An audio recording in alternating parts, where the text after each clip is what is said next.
Good morning! Ayan, naaga pa si King Gamaoy. So, amo ni ato yung pang breakfast, guys. So, wala kita signal. Ayan.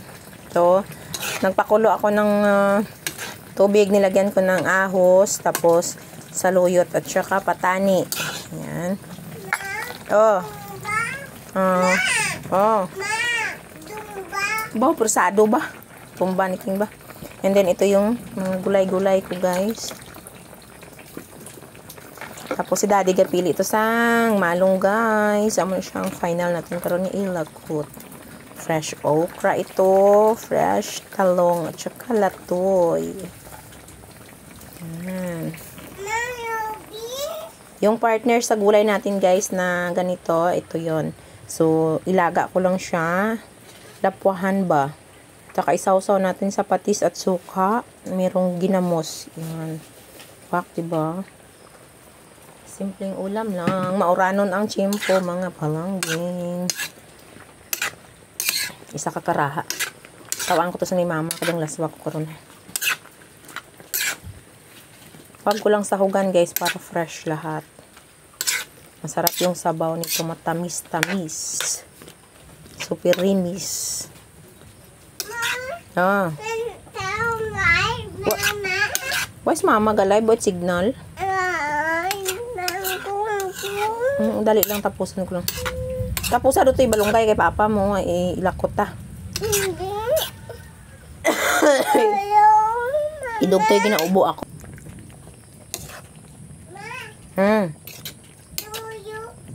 Suyo pa. Baka tawan ko sa kastik o para magpahimo yung padalaan sa mami na kapo kastik o. Nagaw ni cellphone kay malantaw na siya kinarton.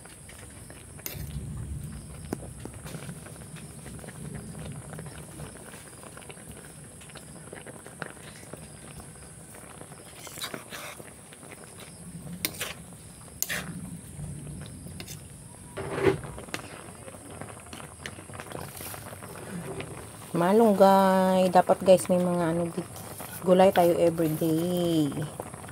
Para healthy. Ayun.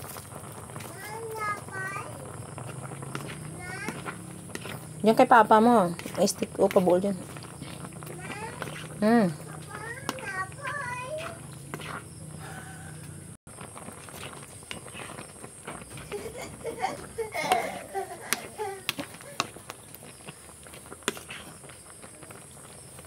Ayan, diba? Super pack na pack, guys. Oh. All fresh. Kaya abit signal, hindi kita ka-live. Mamo nag-ano, guys, nag-kalain ka chimpo. Basi lunch ta karumano kung may madakpan kita. Labugan ta kagkapayasan. So, kadon ko na, guys, kay hatagan ko sa ugangan sa takas. Kasi ugangan ko lalaki. Vegetarian man, just like your queen of the farm. So, medyo pinalambot-lambot ko siya, guys, kasi gusto ni papa malambot. Kadalasan kasi pag ako lang yung kakain, half cook.